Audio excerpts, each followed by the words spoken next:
Hello students, Vande Mataram. Welcome to all of you in this session number 19 of chapter number 6, Molecular Basis of Inheritance.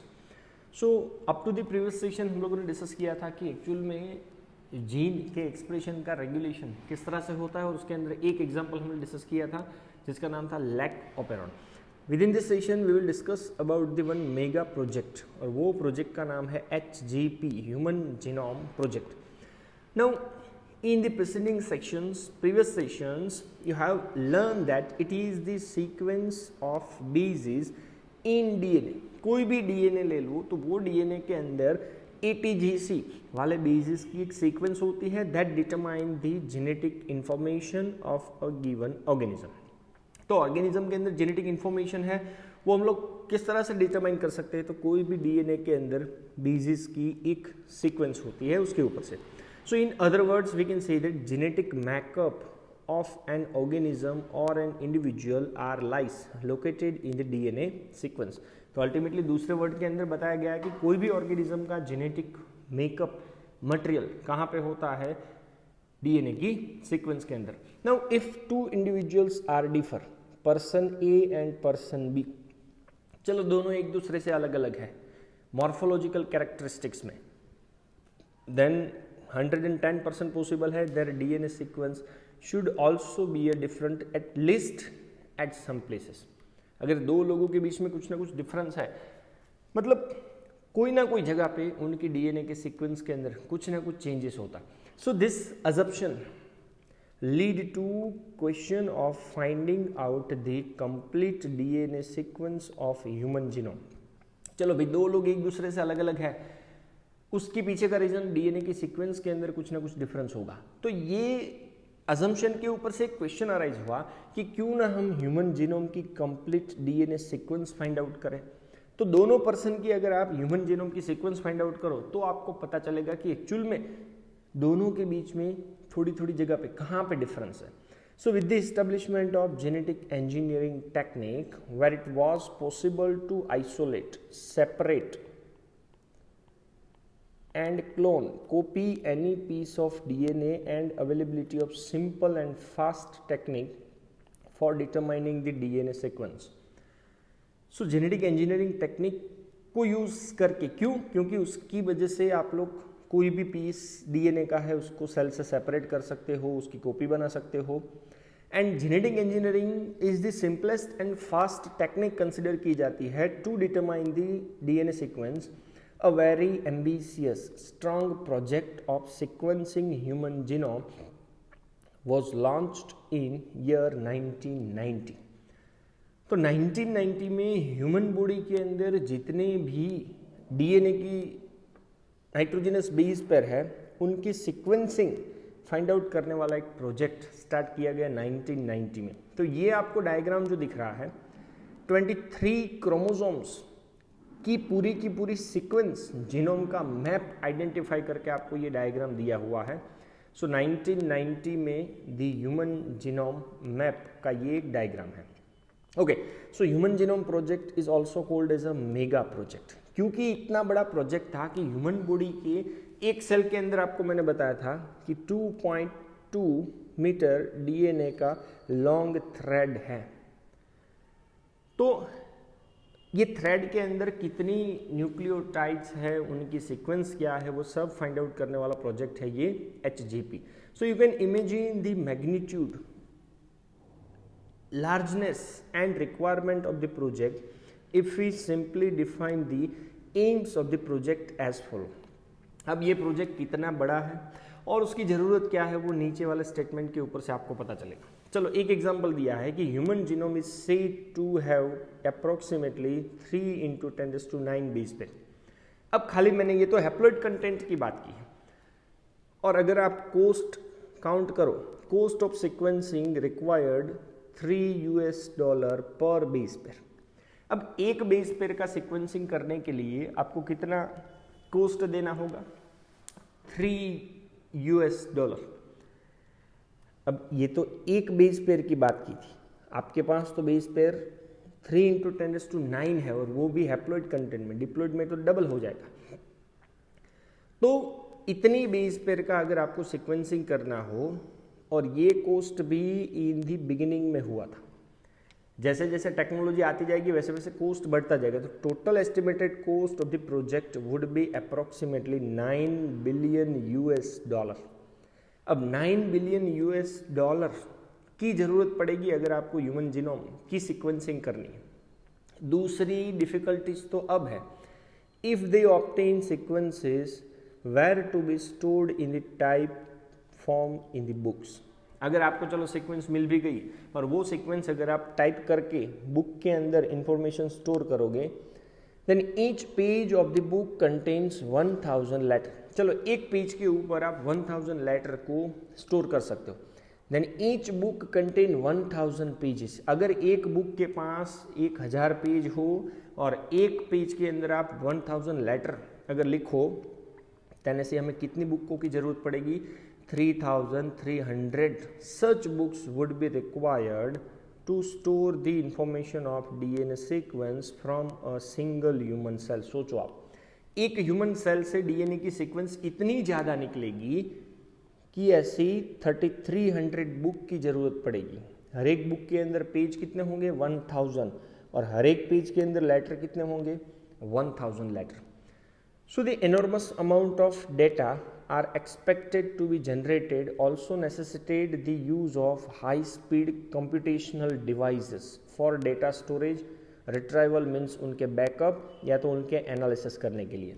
तो इतना ज़्यादा data जो हम लोगों को मिल रहा है, वो डेटा को स्टोर करने के लिए, उसका बैकअप रखने के लिए, या तो उसको एनालाइज करने के लिए हमें हाई स्पीड वाले कंप्यूटेशनल डिवाइसेस की भी ज़रूरत पड़ेगी, सॉफ्टवेयर्स की ज़रूरत पड़ेगी।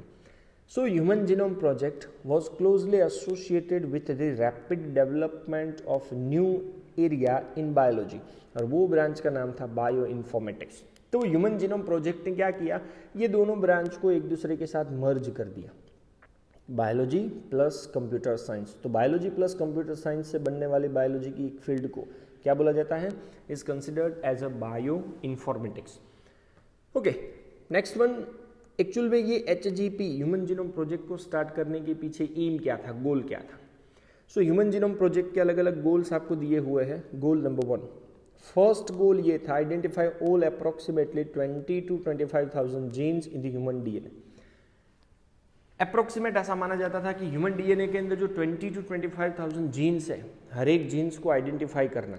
Point number 2, determine the sequence of 3 billion chemical base pairs that make up the human DNA. अब ह्यूमन डीएनए के अंदर जितने भी 3 बिलियन बेस पेयर्स है, 3 × 10⁹ बेस पेयर है, उनकी हर एक की सीक्वेंस को डिटरमाइन करना। नंबर 3, जितनी भी डिटेल मिलती है हर एक डिटेल को आप डेटाबेस के अंदर क्या करोगे? स्टोर करोगे। इन शॉर्ट कंप्यूटर के अंदर सॉफ्टवेयर, और वो सॉफ्टवेयर के अंदर ये डेटा स्टोर किया जाएगा। Number 4, improve the tools for data analysis. तो कंप्यूटर्स के अंदर बायो इन्फॉर्मेटिक्स नाम की ब्रांच के अंदर जो भी सॉफ्टवेयर यूज कर रहे हैं, वो सॉफ्टवेयर का टाइम टू टाइम अपग्रेडेशन होना चाहिए ताकि डेटा का एनालिसिस इजीली हो सके। Number 5, transfer this related technologies to the sectors such as the industries. कोई भी प्राइवेट सेक्टर्स को ये टेक्नोलॉजीज ट्रांसफर करनी चाहिए, जैसे कि कोई भी एक इंडस्ट्रीज है, वहाँ पे बहुत सारे नंबर ऑफ वर्कर्स अगर काम कर रहे हैं ये प्रोजेक्ट के ऊपर, तो डेटा का एनालिसिस, डेटा का स्टोरेज या तो डेटा का जो रिट्राइबल बैकअप है वो इजीली हो जाएगा। And last one, address, find a proper solution for ethical, legal and social issues. क्योंकि आपको पता है जब भी कोई बड़ा काम करने जाते हैं तो बहुत सारे इथिकल, लीगल, सोशल इश्यूज आते हैं। सोचो एक फैमिली अगर चलती हो तो उसके अंदर भी ऐसे इश्यूज आते हैं। तो ये तो पूरे वर्ल्ड में चलने वाला एक मेगा प्रोजेक्ट था, तो इसको शॉर्ट में LC के नाम से जाना जाता है, इथिकल, लीगल, सोशल इश्यूज। तो ये प्रोजेक्ट के टाइम पे अगर ऐसे कोई भी इश्यूज जनरेट होते हैं तो उनका प्रॉपर सोल्यूशन फाइंड आउट करना। तो ये थे ह्यूमन जीनोम प्रोजेक्ट के goals. Okay, human genome project was 13-year project, 13 साल चला था ये project, coordinated by first US department of energy and national institute of health. इन दोनों के कोऑर्डिनेशन में 13 years तक चलने वाला ये प्रोजेक्ट था।